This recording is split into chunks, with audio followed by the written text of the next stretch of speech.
As an artist today, I feel an enormous amount of pressure to be making content in addition to making paintings, especially because I rely so heavily on social media to reach an audience and sell my work and promote my brand. But I also have really mixed feelings about that pressure and how it changes the way I spend my time. For a really long time, I purposefully avoided making content because there was part of me that felt like it was kind of disingenuous, or that it was a promotional tool that was promotion for the sake of promotion without any substance behind it, especially when I looked at the way that other people were doing it, or I paid attention to the advice that people have about how to use TikTok or Instagram Reels to try and reach an audience. And a lot of that felt very surface level, and it was something that I really didn't want to participate in. But at the same time, I am also very aware that making content has the potential to reach a lot of people. And it has the potential to help me as a full-time artist make what I do a little bit more sustainable. So over the past 6 months or so, I've done some experimenting and I've started making content. And I've also kind of figured out a way to do that where I feel like I can still be myself and I can still make things that have substance, while also taking advantage of the reach that content potentially has on platforms like TikTok and Instagram.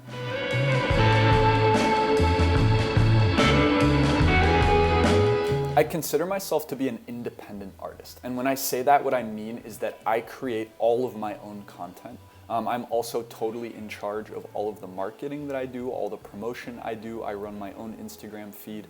I do everything from making a painting to promoting it, to selling it, to shipping it. And I love that aspect of what I do. It really suits my personality. I've always been a very independent person and I like being in charge of every aspect of my business.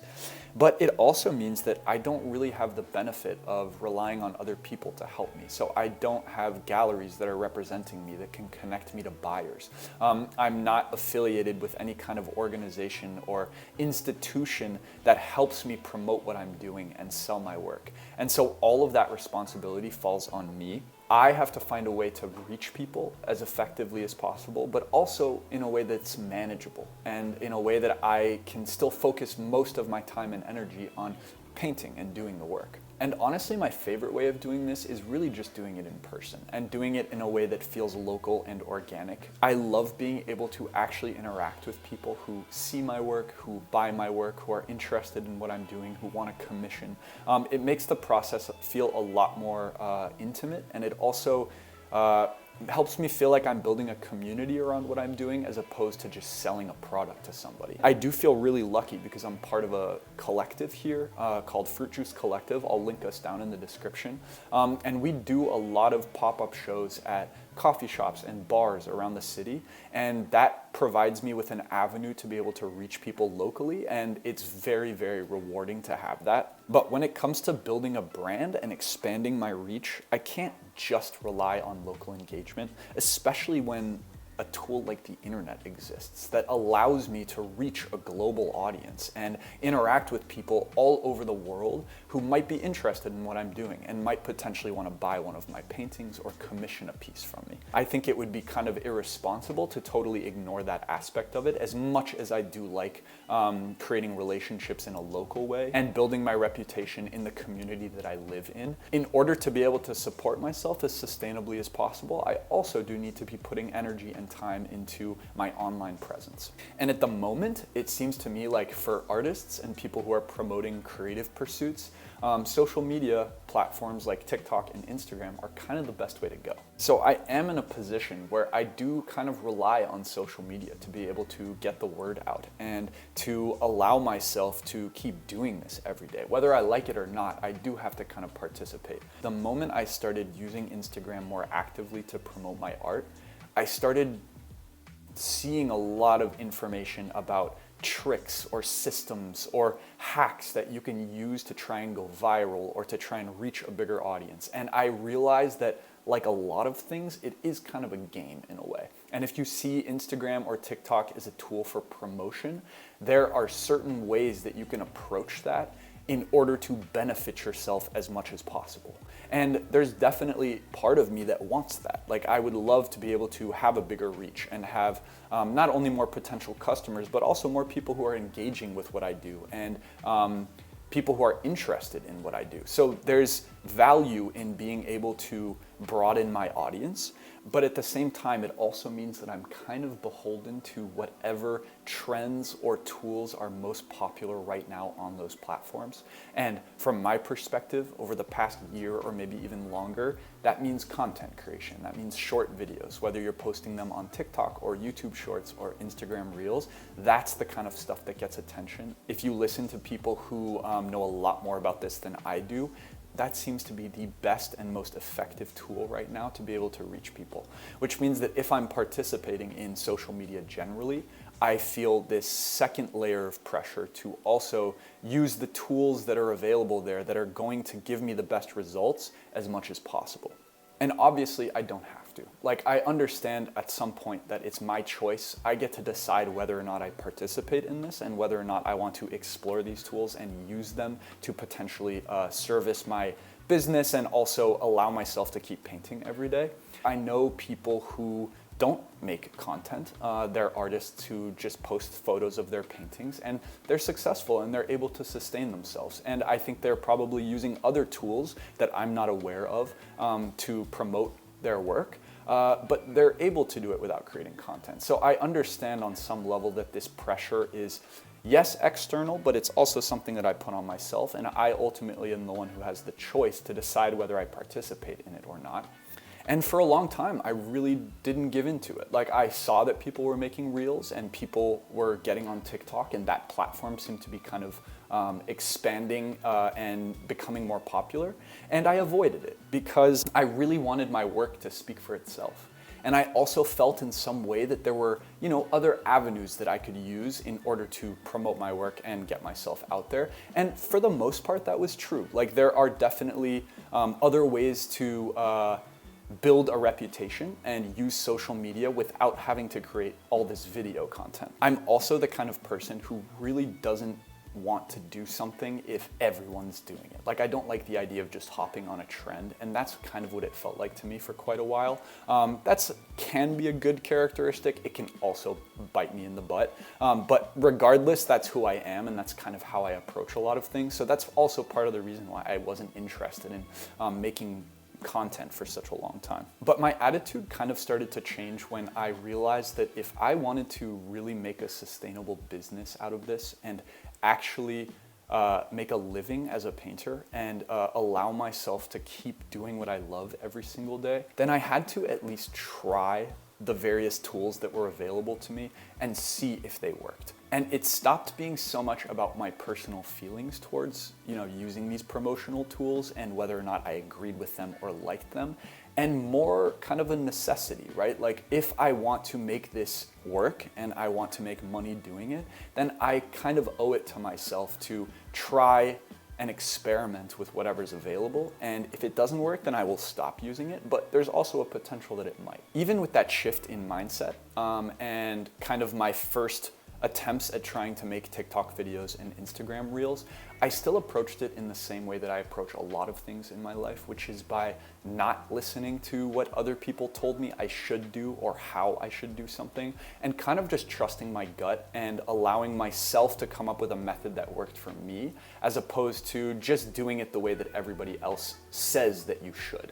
And again, that can be a good thing and a bad thing, but for me personally, I'm really glad that I took that path. I had heard so much advice about how to approach making a TikTok video or a reel, for example, and also tricks about how to go viral, right? And so much of it had to do with kind of these minute details that seemed insignificant but really, really matter, at least according to people who are sharing this kind of information about how the algorithms work. So what times of day to post, how many times a day to post, what kind of content I should be making, how many tags I should use, what those tags should be, what trends I should be hopping on, what kind of audio I should be using. There seemed to be so many rules about how I was supposed to be making content in order to maximize my reach, and I felt kind of overwhelmed by it, right? And I also got this impression that a lot of the advice, especially when it came to like, seeing a popular format of video or a trend that was going around in whatever niche you're interested in,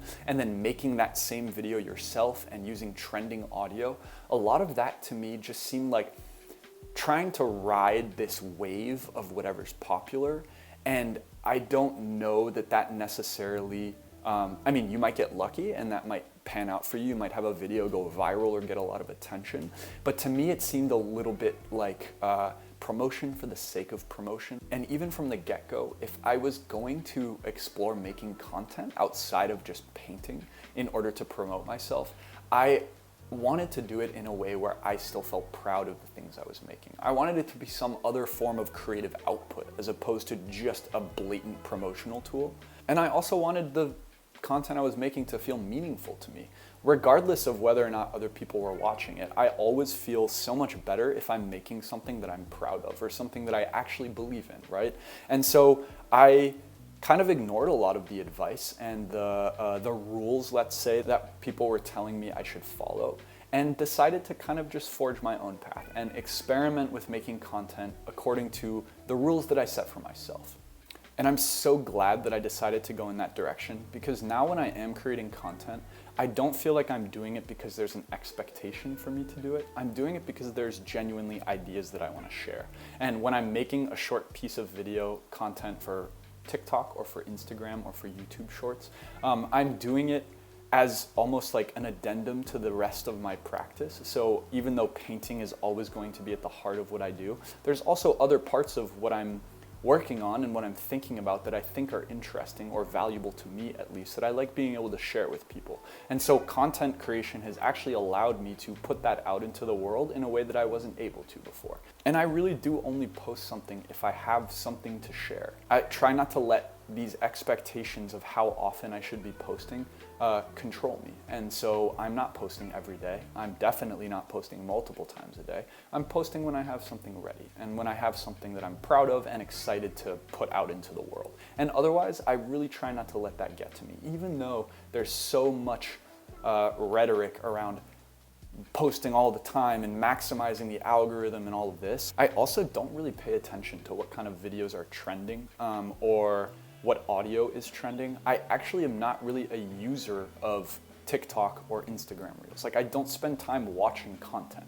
And some people might say that's a bad thing because I'm not learning from what other people are creating. But for me, it's actually the best way to create something that feels genuine and feels like me, because I'm not taking ideas from elsewhere and just trying to translate them and repurpose them for my own gain. I'm coming to the table with some genuine idea that I want to put out into the world. And look, there's definitely some people who might say that my approach to it is a little bit silly, because ultimately, if we're looking at content creation and short videos, which is specifically what I'm talking about here, as a promotional tool, then it follows that you should be using it to its maximum potential and kind of following the rules of how it works in order to get the most out of it. And that does make sense, right? Like, there is something to be said for really following all these rules and posting on a very regimented schedule and creating the kind of content that you know will get popular. I get that approach to it. And I think it probably works for a lot of people, and I commend people who have the time and energy to, be able to sustain that. But ultimately for me, I kind of take the approach of quality over quantity. And I would much rather be creating less videos that are a little bit more substantive and make me feel proud of what I'm making, as opposed to following all these rules in order to blow up more quickly or go viral. And that way as well, like, the people who do connect with what I make, it feels a little bit more authentic. It feels like they're actually connecting with a real part of who I am, as opposed to just like following me because I hopped on a trend or because like something got popular, right? Like, it feels like I get to actually express a part of myself when I make content, and then the people who do like it, regardless of how many people that is, they like it for the right reasons. And especially with social media, where things move so quickly and there's so much expectation to be fast and following the trends and knowing what's going on, I do think there's something to be said for kind of taking the opposite approach and slowing it down and going at the pace that you feel comfortable with, That's what I've been doing, is moving at the pace I feel comfortable with in terms of making content and allowing something to build maybe more slowly, but I think also a little bit more authentically. That's my hope anyway. And like, obviously I'm just kind of starting this journey of making content and I'm still learning a lot. I'm sure at some point I will make another video once I have some more insights to share. But I will say that so far it has been working for me. The approach that I've taken, and it's working on two levels, in the sense that number one, I am getting more reach and I do feel like I'm getting more engagement from people, which is positive for my brand and my business.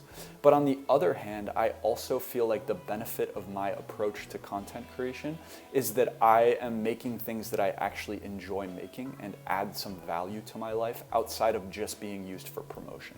And for me, ultimately, that's way more important, actually.